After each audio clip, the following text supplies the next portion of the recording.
Unable to find the book she was looking for, Goldilocks finally got very tired. When she curled up in a corner to fall asleep, the winged book was placed under her head like a pillow. The goat family, who could not find the baby goat's book anywhere in the forest, eventually returned to their hut.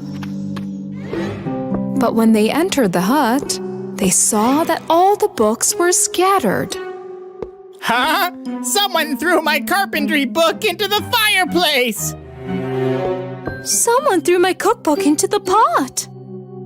Someone found my winged book! Not only did she find it, she made it into a pillow and slept on it!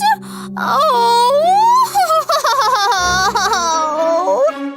When the baby goat cried, the mother and the father goat came to her immediately.